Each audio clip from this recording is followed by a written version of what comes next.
যখন দেখব তোমার কথা মানলে আমার আল্লাহ বেজার হন, ঈমানের দাবি হলো সারা পৃথিবীর সমস্ত আনুগত্যকে দুপায়ে তুলতে হবে, এক আল্লাহর আনুগত্যের ঝান্ডাকে সমুন্নত করতে হবে।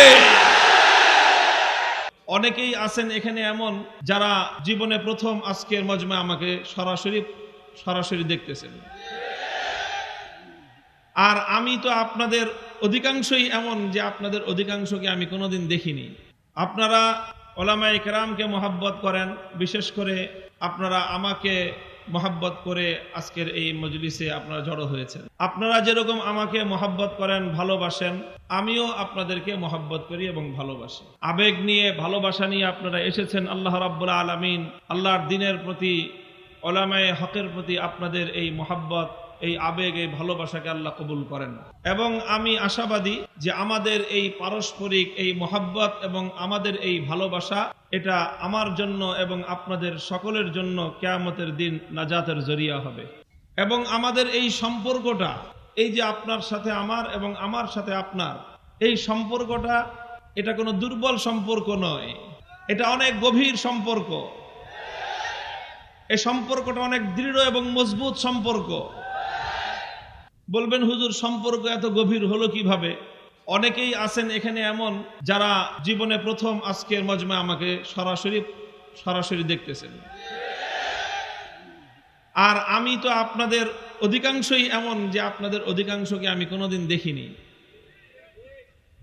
কোনোদিন দেখা নাই, সাক্ষাৎ নাই, কিন্তু এরপরও আমার এবং আপনার মহব্বত আর ভালোবাসাটা এত গভীর। কারণ কি? কারণ আপনারা আমাকে ভালোবাসেন দুনিয়ার কোনো স্বার্থে নয়, আমিও আপনাদেরকে ভালোবাসি দুনিয়ার কোনো প্রাপ্তির উদ্দেশ্যে নয়।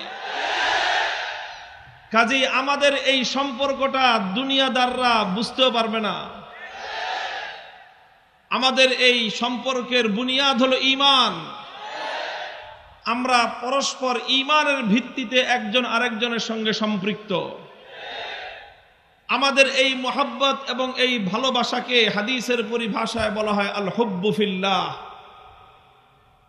আমরা একে অপরকে ভালোবাসি, আমাদের উদ্দেশ্য এই পরস্পর ভালোবাসাবাসির মাধ্যমে একজনকে রাজি আর খুশি করা, তিনি হলেন আরশের মালিক।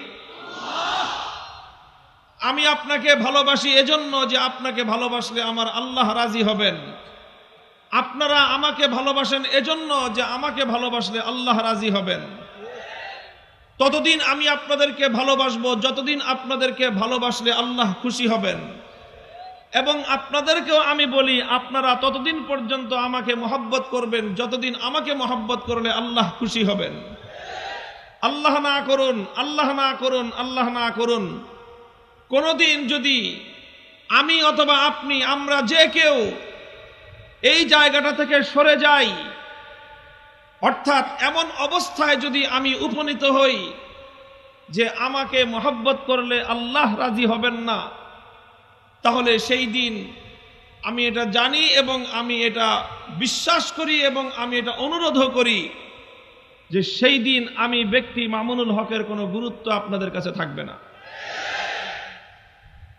তো আমাদের এই যে মহব্বত এবং ভালোবাসার সূত্রটা হলো এক আল্লাহকে রাজি আর খুশি করা।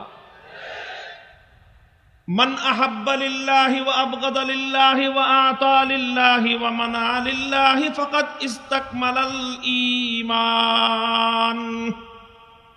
আল্লাহর নবী বলেছেন, যে ব্যক্তি আল্লাহর জন্য 4টি কাজ করবে, কয় কাজ? সে তার ঈমানকে পরিপূর্ণ করে নিবে। যে ব্যক্তি আল্লাহর জন্য 4 কাজ করবে তার ঈমান পূর্ণ হবে।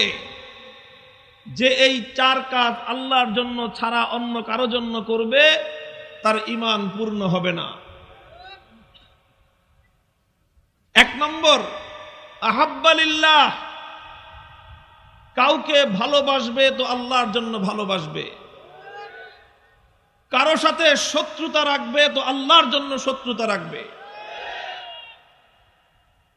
দেখেন, মুদ্রার এপিঠ এবং ওপিঠ দুটোটাই আল্লাহর জন্য করতে হবে।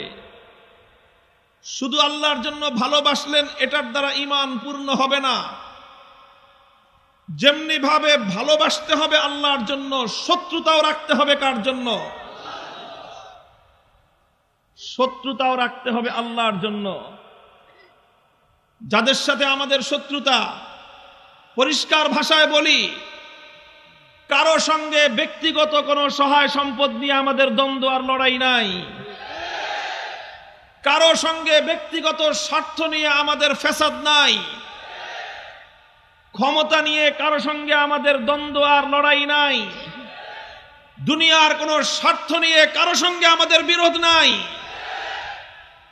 আমরা যদি কারো সঙ্গে বিরোধ করি, আল্লাহর জন্যই বিরোধ করি। যে বা যারা আল্লাহর দ্বীনের বিরুদ্ধে অবস্থান নিবে, যে বা যারা আল্লাহর কোরআনের বিরুদ্ধে পদক্ষেপ নিবে, তিনি যেই হন না কেন, তার প্রতি আমার ব্যক্তিগত যত অনুরাগ এবং ব্যক্তিগত যত ভালো লাগাই থাকুক না কেন, আল্লাহর নামের শপথ করে বলি, ঈমানের দাবি হলো, যখন আপনি অথবা আপনারা আল্লাহর বিপক্ষে অবস্থান নেবেন আল্লাহর বান্দা হিসেবে, তখন আপনার বিরুদ্ধে শত্রুতা পোষণ করাই আমার ঈমান।